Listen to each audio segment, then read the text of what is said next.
Hello, dear friend. You are watching the astrology prediction for 2021 for people who have their sun or rising sign in Sagittarius. We'll talk about the social planets, Jupiter and Saturn, which are both moving in Aquarius and how it will affect you. Also, we'll discuss the position of the outer planets, their exact degree positions, the eclipses and lunar nodes, and also the retrograde phases of Jupiter and Mercury. So if you watch the video until the end, you will be fully prepared for 2021. And before we get started, I also have one gift for you.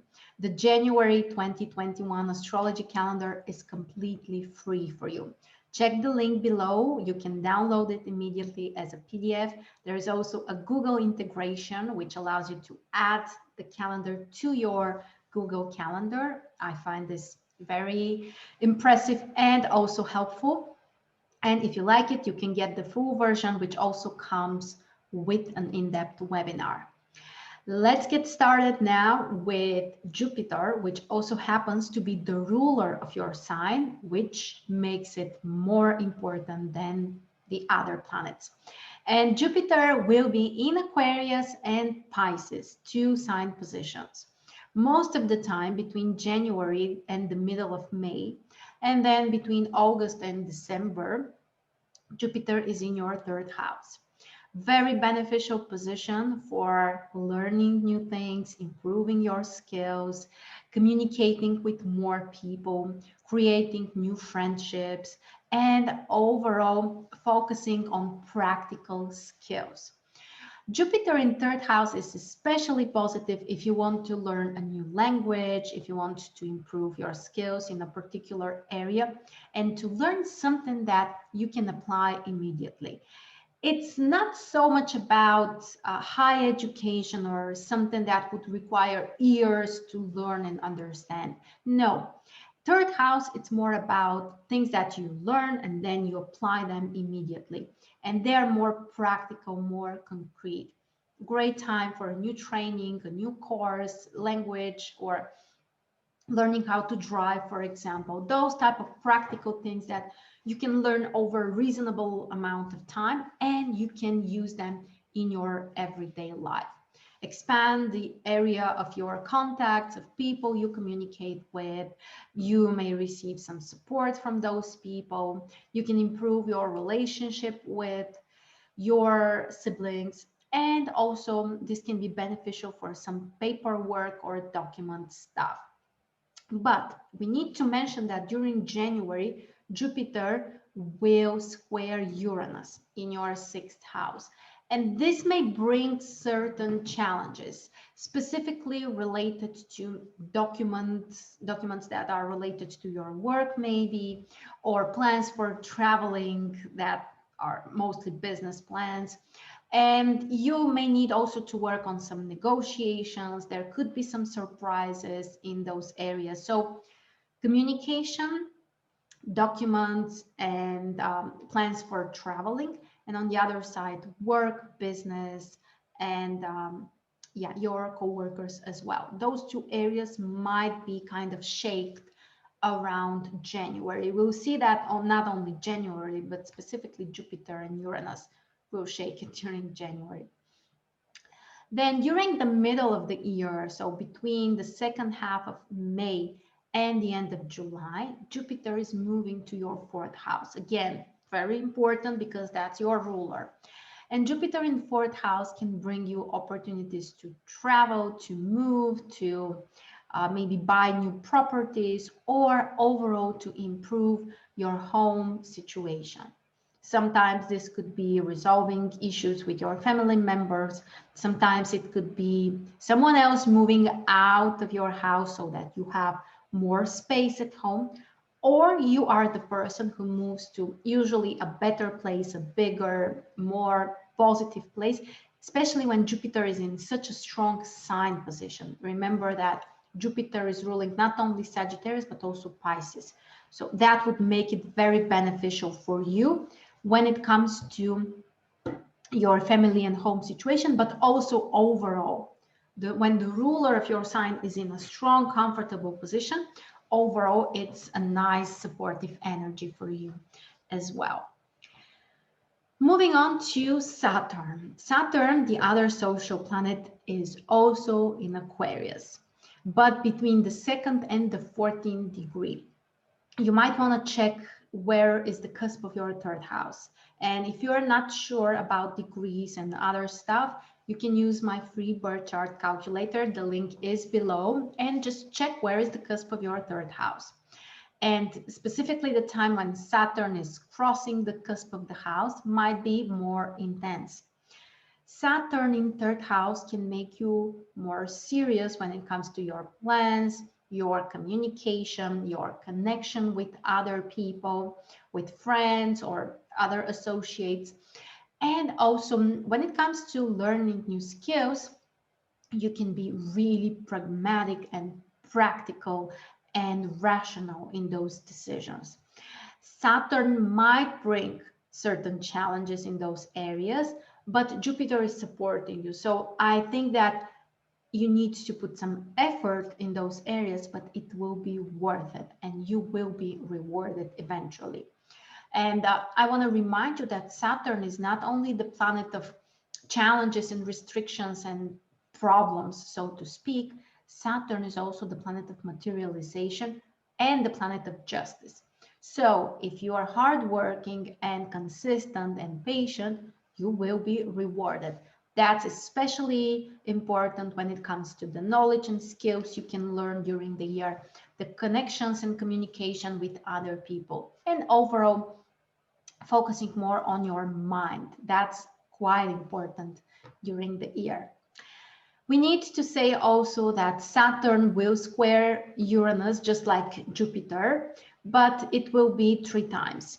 So February, June, December are those key periods which can be more challenging, especially when it comes to your plans. With that also include business or communication with work associates or plans for business trips, and basically everything that triggers the 2 areas. 3rd house, the communication, your way of thinking, the skills, the paper document work also, and 6th house, which is the work, the responsibilities, daily routines, and also your health.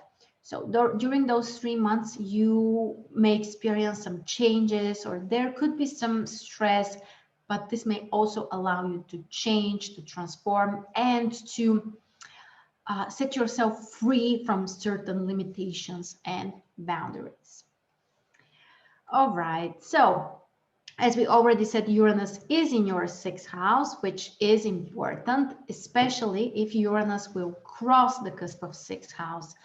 And of course, the degrees are very important. Uranus will be between the 7th and the 15th degree. So make sure to check where is the cusp of your 6th house. And if you find that Uranus is crossing the cusp, so if there will be a conjunction, this can be a very serious, drastic change when it comes to your work, your daily habits, your communication with work associates, and also your health. There could be surprises, there could be unexpected changes. Sometimes Uranus can bring drastic changes like losing a job or also experiencing the need to have more independence. For example, working as a freelancer or finally starting your own business or doing something different and having more variety. And the truth is that Uranus can make things quite interesting. They can be unpredictable and unstable and yet interesting and exciting. Neptune, on the other side, will be in your 4th house between the 19th and the 24th degree. Check the cusp of your 4th house. If Neptune crosses the cusp of your 4th house, those could be some complicated periods when it comes to home and family. Not necessarily problematic. Sometimes it might be deepening the emotional connection with family members, but typically this is also a very emotional period. Sometimes it could be related to taking care of someone who is sick or who needs help, or this can just bring you the need to connect more with your inner self, to spend more private time and take care of your emotional well-being. On the other side, it's also important if Neptune will square your sun or rising sign. In order for this to happen, your sun or rising sign should be between those degrees, 19, 24, plus minus 1, 2 degrees. And if Neptune really squares your sun or rising sign, those could be interesting, but also complicated times. And most often people feel kind of confused. They feel like they need to find a new direction. Maybe they're no longer interested in what they used to be interested, but it may also feel like you're a little bit lost or you are over emotional. And there is a chance you might take some not really logical decisions. So be more careful. Keep in mind that it may increase your sensitivity and emotionality.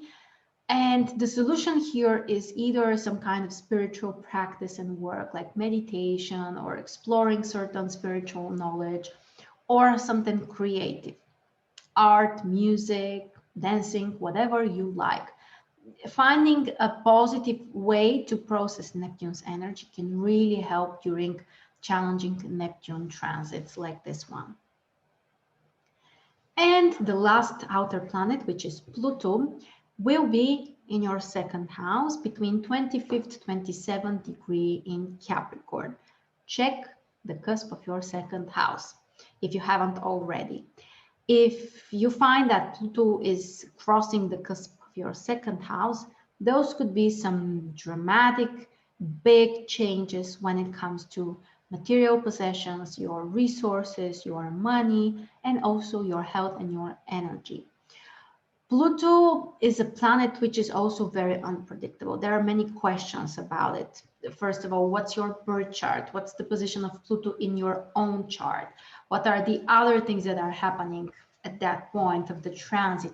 Because sometimes Pluto can bring incredible abundance. This is the planet which can bring the highest amount of money possible, but also this is the planet that can totally destroy things.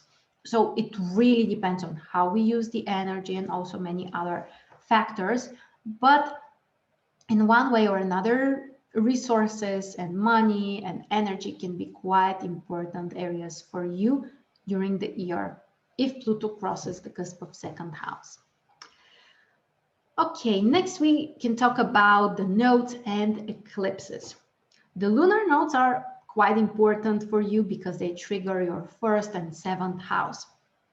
The south node is in first house, which means that you need to let certain things go. You need to transform something about yourself, about your actions. If you are a more self-centered person, you may need to change that. The north node in your seventh house means that you need to learn to cooperate more with other people. You need to learn to work in partnerships. This can be quite beneficial for starting a relationship or a partnership. But the key here is you need to learn to listen. You need to pay attention to the other person's needs and also to make compromises.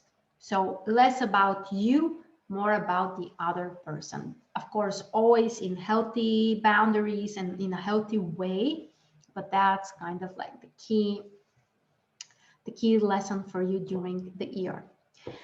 The eclipses are 4 during the year. The first one is during May. It triggers the cusp of first and seventh house. So overall, it's about finding the balance in those areas between your desires and your partner, maybe changing something, maybe transforming or letting something go.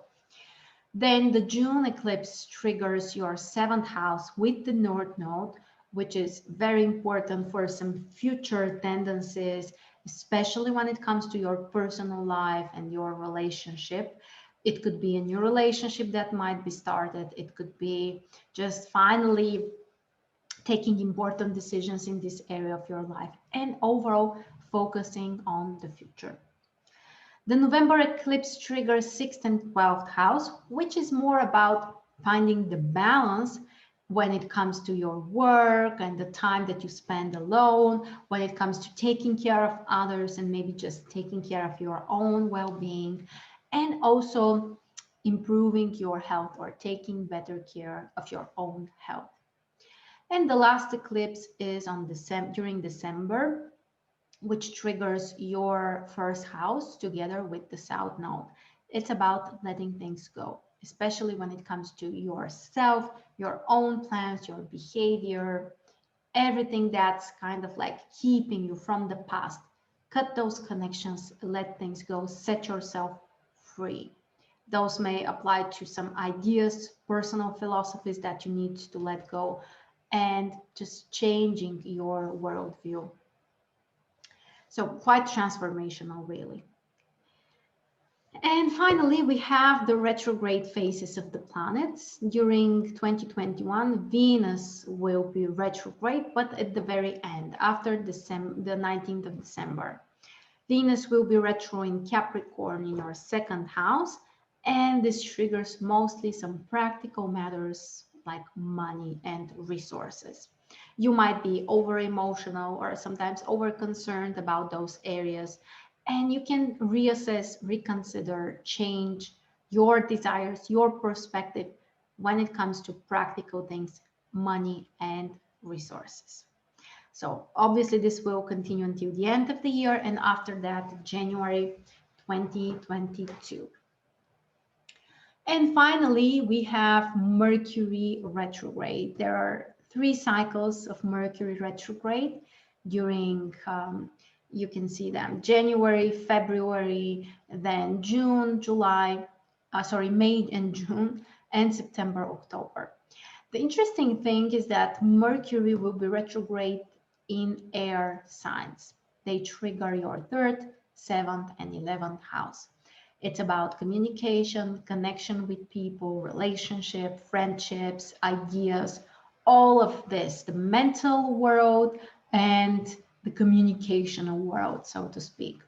Things may change for you. You may reconsider them. You can change the way you think. You can change the way you communicate with people. And overall, the type of people that surround you may change as well. So interesting and exciting periods of reassessment. So with that, we covered the most important astrology events during 2021. Don't forget to download your calendar for January. It's completely free. And if you like it, you can get the full version for the whole year, which also comes with an in-depth webinar. Don't forget, there is also a Google Calendar integration, which I'm sure you will like a lot.